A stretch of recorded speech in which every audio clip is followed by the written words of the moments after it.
¿Qué tal? Buenas noches, bienvenidos en esta hora, bienvenidos a Reforma. Estamos transmitiendo desde acá, desde la provincia de Salta. Mi nombre es Juan y durante esta media hora queremos compartir contigo palabras que tienen que ver realmente, que tienen que ver y que buscan de alguna manera llevarnos a ser transformados a través de la renovación del entendimiento. Cuando hablamos de reforma, todos los programas siempre tratamos de hacer hincapié en ello. Se trata de volver al diseño original de Dios, a la horma original, al diseño original de Dios. Y para ello siempre va a ser necesaria a su voz, la voz de Dios. Siempre fue necesaria a lo largo de toda la Escritura.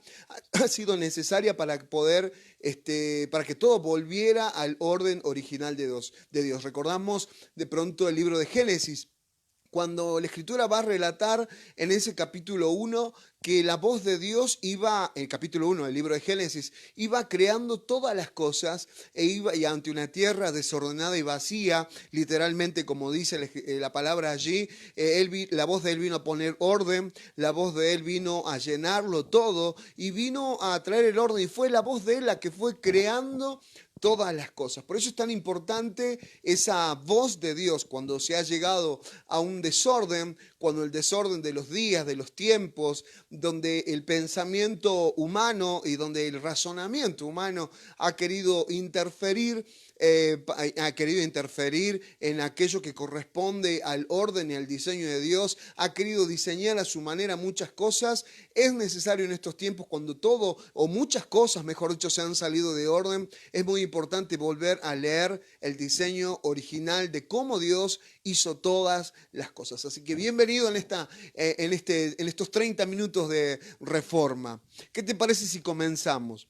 Esta semana queríamos que pudiéramos juntos llegar a entender, por el Espíritu obviamente, poder entender tres conceptos muy importantes. Esta semana vamos a agarrar uno de los conceptos tan solo, pero quiero poner antes de empezar obviamente de plano al tema de hoy, que vamos a tratar de la oración. Vamos a hablar de la oración desde una perspectiva netamente escritural, pero siempre teniendo en cuenta el pacto en el cual hemos sido nosotros consolidados, el pacto en el cual nosotros estamos transitando. Tener en cuenta y poder hacerlo desde una perspectiva del reino, desde una perspectiva del nuevo pacto, y poder leer desde esa óptica, desde esa perspectiva, poder hablar de algo tan importante y tan controversial en algunos sentidos para muchas personas, digo controversial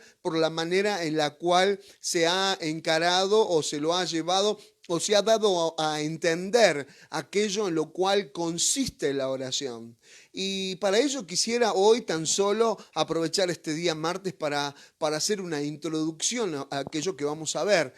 Esta semana vamos a hablar del tema de la oración, pero ello radica en un punto muy principal de partida. Ese punto de partida, allí en los Evangelios, cuando Jesús, allí por el capítulo 6 también, entre otros capítulos que vamos a citar, pero hoy haciendo una antesala a todo lo que vamos a hablar en esta semana, la Escritura nos va a plasmar, y Jesús puntualmente va a hablarnos de tres factores que para la religión de los fariseos, para los religiosos del momento de ese tiempo, eran muy elementales y necesarias. Antes que nada, quisiera que pudiéramos tener en cuenta y en claro que hemos sido justificados por el Señor, que nosotros hemos sido justificados por la justicia de Dios, no por los actos justos y buenos que vos y yo podamos desarrollar, sino hemos necesitado una justicia superior. Recordamos que conforme también, entre otras escrituras, pero tan solo por citar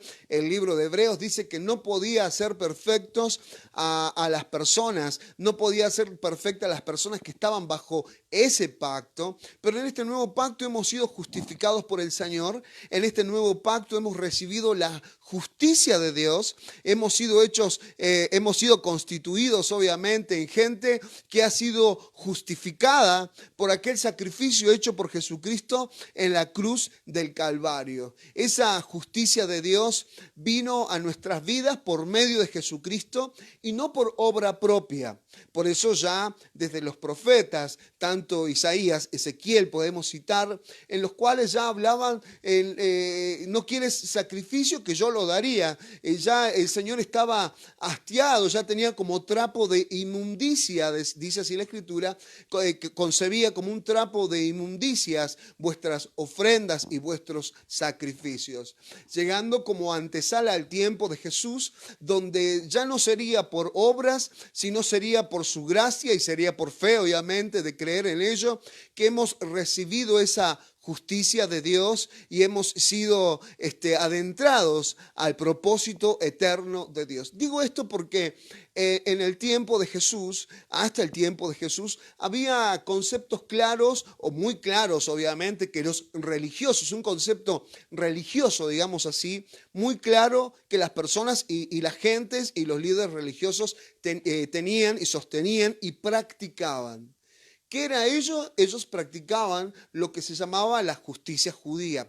La justicia judía correspondía, y cuando leas los evangelios, hoy tan solo te reitero, es una antesala a lo que vamos a ver, y después vamos a citar escrituras referentes a ello para que te puedas remitir escrituralmente, pero tan solo para hoy pasar y poder entender y poder poner algunas pautas claras sobre la cual construir y edificar, quisiera decirte que ellos tenían la justicia judía. ¿En qué correspondía esta justicia judía?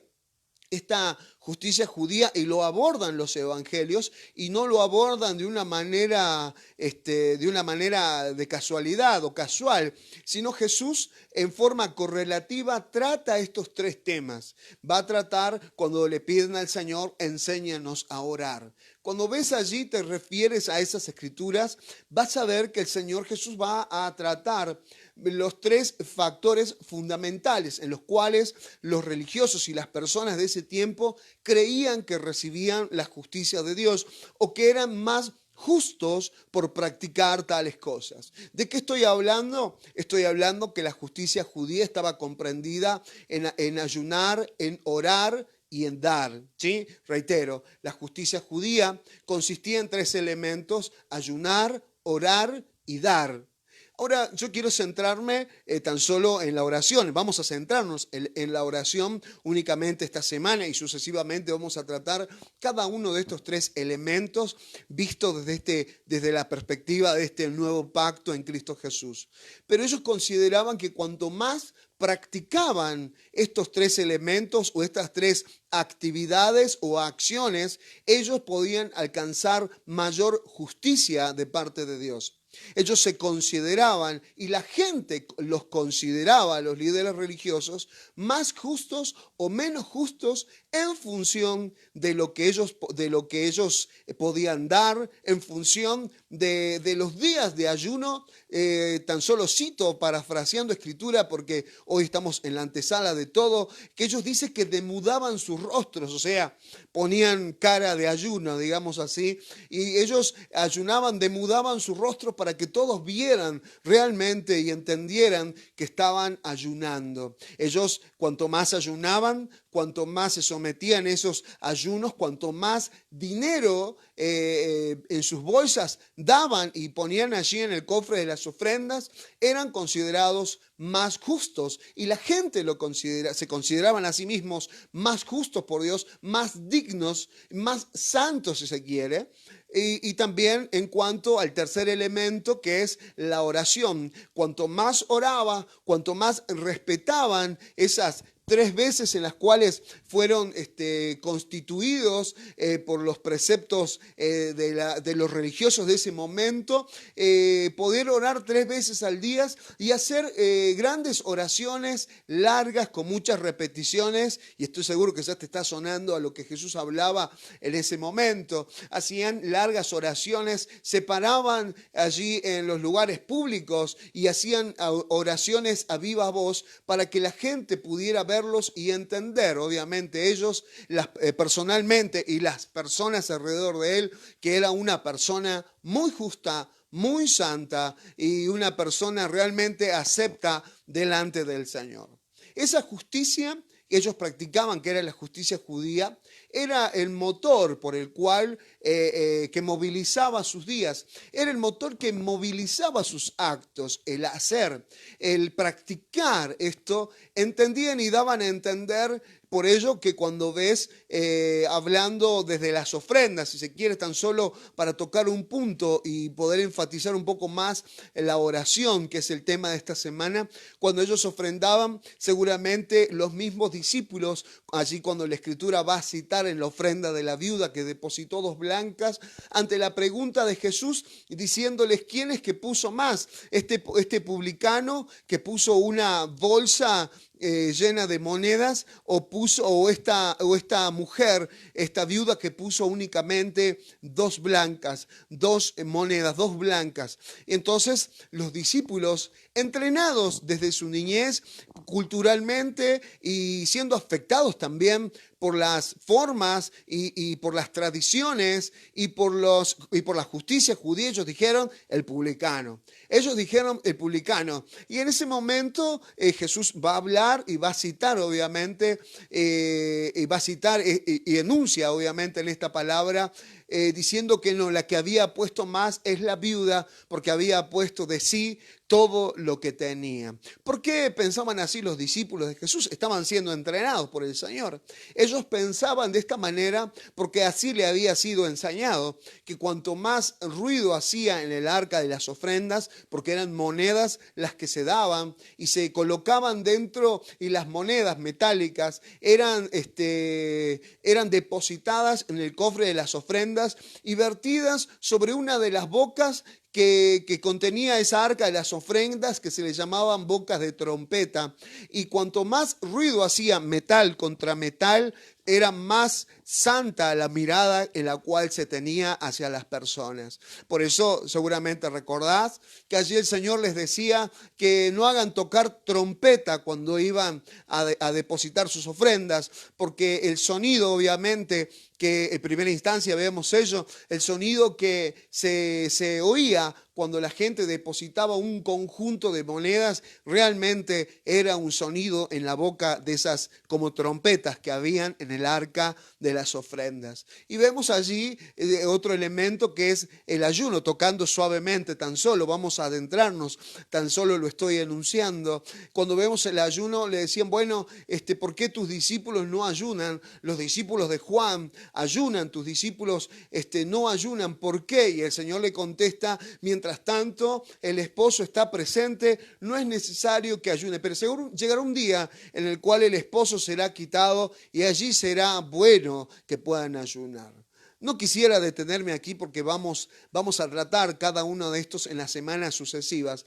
Tan solo quiero centrarme en aquello que Jesús decía. Recordamos allí el Salmos, cito tan solo, dice, tarde y mañana y a mediodía oraré, clamaré y Él oirá mi voz. Salmo 55, 17. Daniel, el libro de Daniel, el capítulo 6, va a decir, que se arrodillaba 3 veces al día y oraba y daba gracias delante de Dios. Hechos capítulo 3, versículo 1, Pedro y Juan subían juntos al templo a la hora novena, la de la oración. Había unas horas signadas, obviamente, para ello. Y voy a citar por último Lucas capítulo 18, dice, el fariseo puesto en pie oraba consigo mismo de esta manera, Dios, te doy gracias porque no soy como los otros hombres, ladrones, injustos, adúlteros, ni aun como este publicano. Ayuno 2 veces a la semana, doy diezmos de todo lo que gano. Y estaba obviamente orando al Señor. Allí encontramos estos 3 elementos que he tratado de enunciarte que correspondían a la justicia judía o cómo se entendían que éramos justificados. Voy a decirte de esta manera, Realmente nosotros hemos sido justificados por una justicia superior. Hemos necesitado una justicia superior y es la justicia de Dios que ha llegado a nuestra vida y Él nos ha hecho realmente justos y santos y es una obra completa en el campo del Espíritu.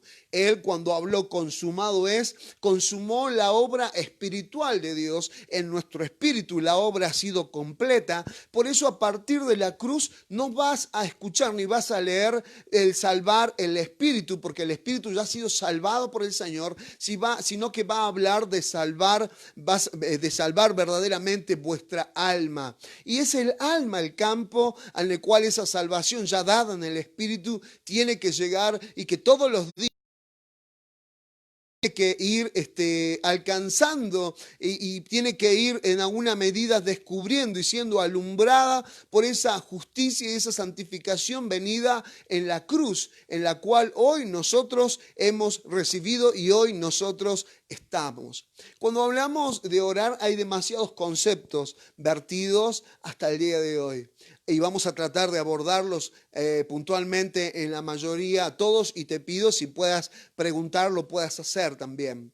Pero realmente hay demasiadas cosas vertidas y dichas desde el campo de la oración. Cuando hablamos de oración, primeramente tenemos que constituir, establecer que la oración es algo que corresponde al campo del espíritu. No corresponde al campo del alma ni al campo del cuerpo, sino la oración es un elemento espiritual, corresponde a la vida del espíritu. Partiendo de allí, hay muchas cosas que tienen que ser alumbradas en estos tiempos, cosas y frases como la oración tiene poder, realmente hay que orar y tenemos que ser muchos, ¿sí? Tenemos que ser muchos, decimos, porque hablamos del poder, el poder de la unión, el poder del uno, o sea, se entiende de esta manera, la gente entiende que cuanto más seamos, si somos 2 o 3, cuanto más personas seamos, vamos a torcer la mano de Dios. Mucha gente se han visto como que esto es una cuestión de quórum o es democrático y el cielo está diciendo, algunos de los arcángeles diciéndole al Señor, mira Señor, son 10 los que se han juntado, yo que vos mejor cambiamos aquello que has determinado.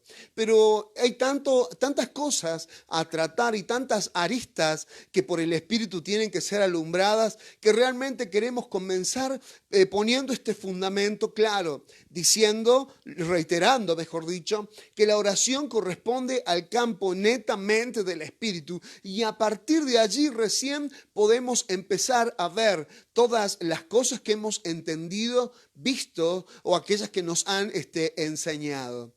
Realmente la oración, cuando decimos la oración tiene poder, realmente tenemos que decir desde la perspectiva escritural vertical que la oración en sí misma no tiene poder. Quien tiene poder es aquel al cual nosotros oramos, que es Dios. No hay que, hemos hablado y hemos atribuido un poder a la oración cuando quien verdaderamente, o sea, la oración como algo que nosotros hacemos, le atribuimos a poder algo que nosotros desarrollamos y en la manera en la cual hemos orado.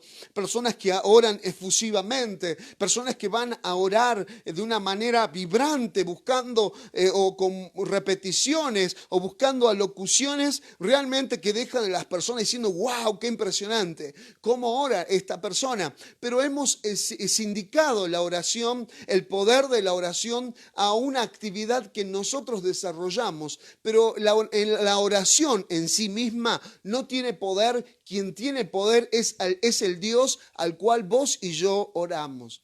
Definimos un poco lo que Jesús quería plasmar. Jesús cuando hablaba, él decía puntualmente, miren, cuando van a orar, realmente, y empezaba, y vamos a leerlo el día de mañana, todo ello concretamente, pero hoy adelantándome ello, él le decía, miren, cuando vayan a orar, los líderes religiosos puntualmente se le acercan a él a decirle, Señor, enséñanos a orar. Señor, enséñanos a orar. Ahora, eso suena una pregunta y un pedido fantástico, pero veamos esto, veamos que el pueblo de Israel estaba ejercitado durante cientos de años y miles de años, ejercitados en la oración. Y ahora ellos que tenían ese ejercicio de la oración estaban pidiendo que alguien les enseñara a orar.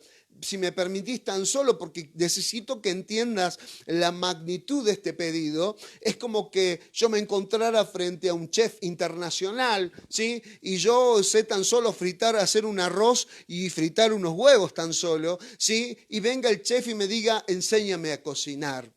Es algo que no tiene cabida, porque es algo que necesito que golpee tu mente y tu entendimiento para que podamos ver que este pedido era de gente que era experta en la oración, que había llegado a pensar que era tan experta en la oración que ellos pensaban que cuanto más lo hacían, o las maneras y las formas físicas inclusive en la cual lo hacían, ellos alcanzaban mayor santidad y mayor justificación. Entonces, cuando vemos esto puntualmente, cuando vemos que la oración ha sido sindicada y vista desde tantas perspectivas y se ha malentendido tantas cosas, hemos sindicado, valga la redundancia de la palabra, la oración como un ejercicio que yo practico, una musculatura personal que tiene que crecer porque es mi fuerza, porque es mi oración, porque es mi oración la que tiene poder, ¿sí? Cuando hemos ya desde esa perspectiva hemos quitado el foco verdaderamente de quién tiene el poder. El poder no está en aquello de lo que yo hago o cómo lo practico. El poder no está en las palabras que uso, sino el poder está en el Dios al cual oramos.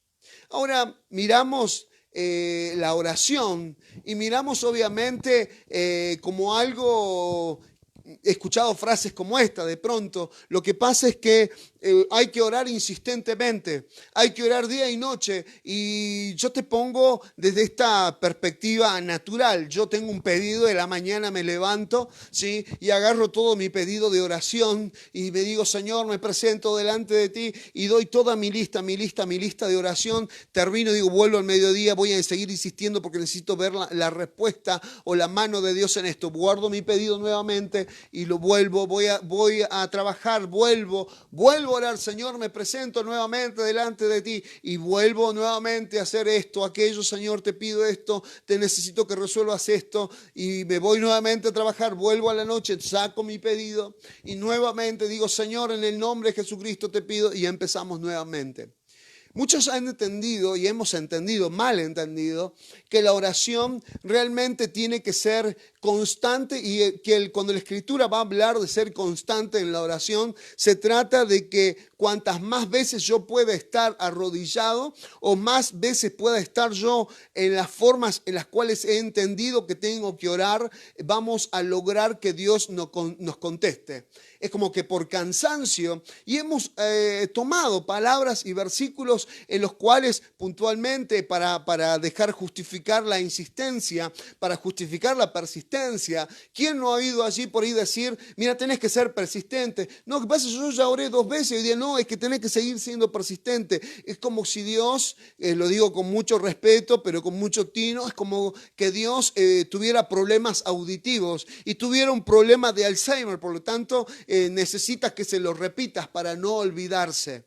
Pero cuando hemos entendido o mal entendido estas situaciones, hemos querido usar o esgrimir las Escrituras diciendo puntualmente, sí, porque había una viuda que se presentaba todos los días a un juez injusto para que le hiciera justicia. Y dice la Escritura que como por ser tan inoportuna y por ser tan insistente esta viuda, el juez no se levantará y le hará justicia para que ya no moleste más. Entonces hemos entendido, tenés que ser insistente para que el Señor se levante y te haga justicia. Yo quiero decirte algo muy fundamental que para el entendimiento de muchos se nos ha pasado de largo. Es que la Escritura habla de la insistencia, pero ante un juez injusto.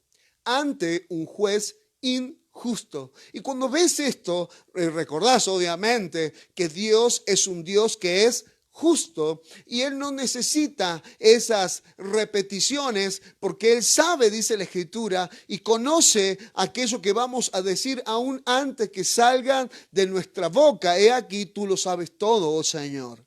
Estamos orando a aquel que ya lo conoce todo y buscamos sorprenderlos con repeticiones. He visto por allí personas y me han dicho, mira, pastor, me han pasado una hermana de un grupo de intercesión, un profeta vino y me dio escrito una oración que yo tengo que orarlo a determinada hora del día, en determinada posición. Tengo que hacerlo de esta manera para que esto el Señor me lo cumpla.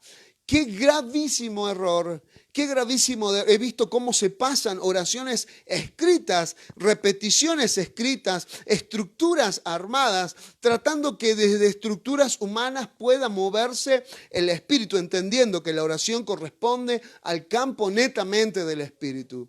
Pero vemos personas que de pronto van a entender de esta manera y entienden que la oración tenía que ser de esta manera, tenía que ser insistente, porque tenemos que ser perseverantes. No, lo que pasa es que estás orando solo, nos han dicho por allí. Lo que pasa es que tienen que ser 2 o 3 para que sea bíblico, o tienen que ser muchos realmente para que el Señor vea que somos muchos y que en esta democracia Él estará obligado, obviamente, a ceder. Y es algo totalmente equivocado.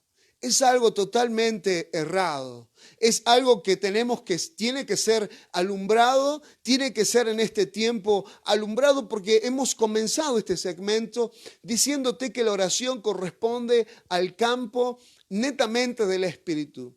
¿Y por qué digo de esta manera? Tengo que hacer un poco un resumen breve para entender estos días y para entender qué realmente es orar sin cesar, cuál es realmente la oración que yo tengo que hacer. Yo tengo que decirte que todas las religiones oran. Tengo que decirte que los musulmanes oran y tienen una intachable conducta de oración. Tengo que decirte que aún hasta los brujos oran y todas las religiones tienen su manera de orar, pero tengo que decirte que hay una sola manera o hay una sola oración que Dios escucha.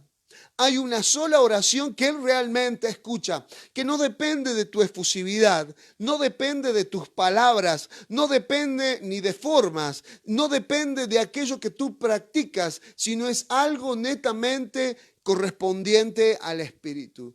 La reseña breve que quiero hacer tan solo es entender que antes, allí en el jardín del Edén, estoy hablando en Génesis capítulo 1, capítulo 2 en adelante, cuando habla la Escritura, nos va a decir que allí, cuando fueron creados Adán y Eva, ellos hablaban con el Señor o paseaban, dice exactamente, paseaban con el Señor en el fresco de la tarde.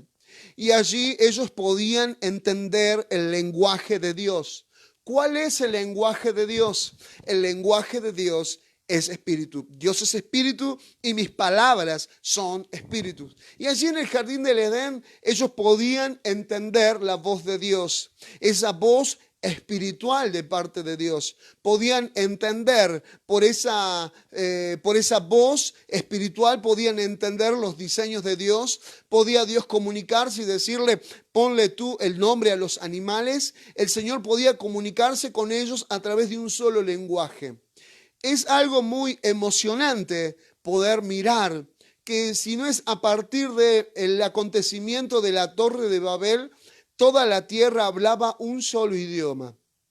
Toda la tierra hablaba y había, digamos así, es algo muy emocionante entender que toda la tierra hablaba un solo idioma con el cual se comunicaba con Dios, con el cual se comunicaba Adán en su estado más puro, se comunicaba allí con Dios. Ese idioma, hasta el momento de la Torre de Babel, fue el momento en el cual, si lees allí, te situás en las Escrituras, donde fueron dispersados porque fueron confundidas sus lenguas y se fueron en distintos lugares, dado la dispersión y el no entender lo que cada uno decía, y dieron origen a las distintas naciones y lenguas, dice la Escritura.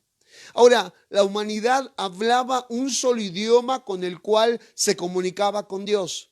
¿Cuál es ese idioma? Es el idioma espiritual. Es el idioma del Espíritu. Cuando hablamos de orar, estamos hablando, cuando hablamos de orar en este tiempo, estamos hablando de que tiene que ser restituido ese idioma.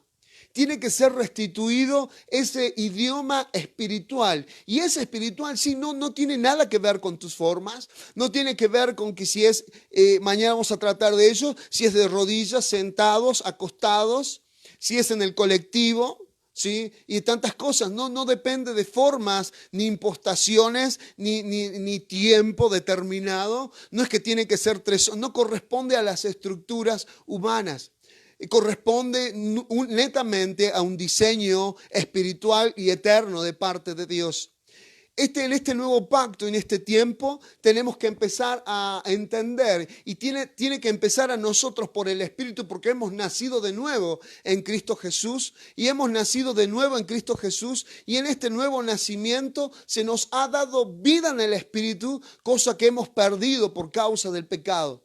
Por causa del pecado, hemos muerto espiritualmente, porque la paga del pecado es muerte, y el espíritu del hombre murió en ese momento de pecado allí en el jardín del Edén, y en ese momento perdió el contacto, perdió el lenguaje, perdió la manera de comunicarse con el Señor. Allí surgieron los altares, allí surgieron los lugares elevados, allí surgió el tabernáculo, allí surgió el templo como lugares que necesitaban ser propicios, pero por diseños de Dios eran puntos en los cuales Dios permitía que el hombre pudiera entender, o un ungido, un apartado o un profeta pudiera accionar y entender ese lenguaje proveniente de parte de Dios. No lo podían hacer todos, tenían que ser algunos una élite de ungidos, dado a que todos veníamos acarreando el espíritu muerto. Pero es en la cruz cuando vino Cristo y vino a darnos vida. ¿Vida en dónde? Si veníamos vivos en nuestra alma y en nuestro cuerpo, vino a darnos vida en el espíritu, esa vida abundante. Vino a darnos esa vida en el espíritu y a reconectar y volver a reconectar la línea con el Señor. Volvió a reconectarnos nuevamente y a poner en nosotros nuevamente el entendimiento, el poder hablar. Hechos capítulo 2, cuando habla del día de Pentecostés, volver a hablar y poder nuevamente, eso que cita el libro de Hechos, que vino como lenguas de fuego, nos dio ese momento, no es que ese punto crucial, siempre, y voy entre paréntesis tan solo, ese punto crucial es necesario entender. Muchas veces lo hemos dicho, que Hechos 2 no es el episodio en el cual la gente comienza a hablar en lenguas angelicales. Lo que sucedió en Hechos capítulo 2, lees tranquilamente y bien, es el momento en el cual el Espíritu Santo estaba capacitando a la iglesia a hablar un idioma, el idioma del Espíritu, el idioma de Dios. Fueron lenguas naturales las que le fueron dadas para que la gente pudiera entender en su propia lengua, tal como dice Hechos capítulo 2, aquello que provenía del Espíritu.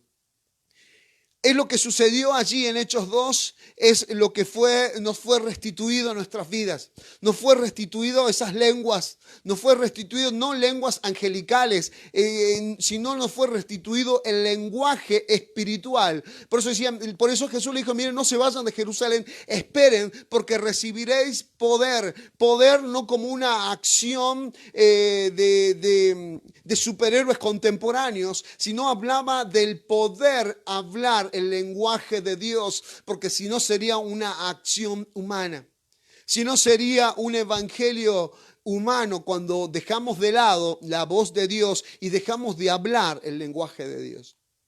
Muchas cosas pasaron por dejar de hablar el lenguaje espiritual. ¿Y por qué tiene que ser espiritual? Mirá que a mí me encanta llorar en la oración.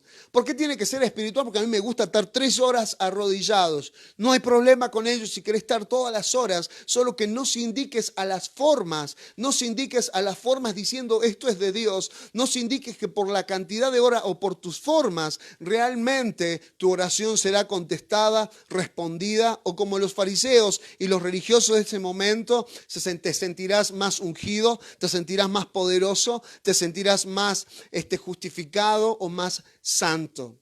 Ahora, para ir terminando este segmento, tan solo este adelanto de este día martes, realmente quisiera decirte que cuando Él nos vino a dar vida, tal como lo dice Juan capítulo 1, dijo: de aquí en adelante los cielos abiertos. De aquí en adelante ya nada entorpece esa comunicación espiritual. De aquí en adelante queda establecida y restablecida la línea de comunicación, porque el Padre estaba juntamente con Cristo reconciliando todas las cosas allí en la cruz, y fue reconciliado, fue restablecido el lenguaje espiritual, para que ahora sí o sí podamos orar en el Espíritu. Empezamos, parte media, dijimos que la oración corresponde netamente al campo del Espíritu. Por ello decimos, para finalizar esta pequeña introducción de lo que vamos a ver esta semana, por eso quisiera decirte de esta manera, que cuando la Escritura va a hablar orad sin cesar, no se trata de acumular horas de oración. Cuando la Escritura va a hablar orad sin cesar, está diciendo: mira, antes de la cruz, como estábamos muertos en nuestros delitos y pecados, había momentos, había destellos donde el quebrantamiento de la gente, donde el clamor de ellos fue oído por el Señor. Y tenían que apelar a esas 3 veces como conducta para que Dios pudiera oírlos, porque tenían el espíritu muerto, desconectado y sin poder entender el lenguaje de Dios. Y en este nuevo pacto, realmente en el cual nosotros estamos constituidos a través de la cruz, tenemos que decirte que ahora sí nosotros podemos orar sin cesar. Lo que aquellos varones, profetas, patriarcas, no podían, la única manera de sostenerlo es añadiendo horas a su calendario cotidiano de oración. Ahora nosotros que tenemos la vida de Dios, ahora que a nosotros nos ha sido vida espiritual, nosotros ahora oramos sin cesar. Nos indicamos la oración a un momento que sí lo puedes tener. Nos indicamos la oración a la hora o a las 2 horas o al tiempo en el cual estamos arrodillados, sentados orando. Sino hoy entendemos que al haber sido restituida nuestra conexión y el lenguaje espiritual para con Dios, ahora oramos constantemente. Por eso es que aquello que dices a veces es una oración. Por eso tenemos que tener tanto cuidado aquello que decimos, porque puede ser computado como oración. Aquello que mal decimos y sin querer maldecimos o decimos una maldición. Maldición es decir mal. Entonces a veces por no entender ello y pensamos, bueno, ya cuando voy a orar, lo que pasa es que a veces nuestra vida, nuestro hablar es una oración constante. Eso es orar sin cesar. Cuídate de lo que dices, cuídate de lo que hablas y cómo lo hablas o cómo lo dices, porque puede ser una oración bien dicha o una oración mal dicha. Hasta acá tan solo quisiera haber hablado y haber dicho muy solapadamente algunos conceptos de lo que vamos a empezar a transitar el día de mañana. Mañana te pido si puedes estar allí con un lápiz y un papel, sería muy bueno, y que puedas anotarnos preguntas, porque creemos que es algo muy fundamental poder entender esta línea de conexión espiritual que ha sido abierta a partir de este nuevo pacto en Cristo Jesús. Que descanses, buenas noches y te esperamos mañana, 22 horas en punto. Vamos a estar aquí y aprovechando esta media hora para que podamos seguir siendo transformados a través de la renovación de nuestro entendimiento en este ciclo que llamamos Reformas. Buenas noches.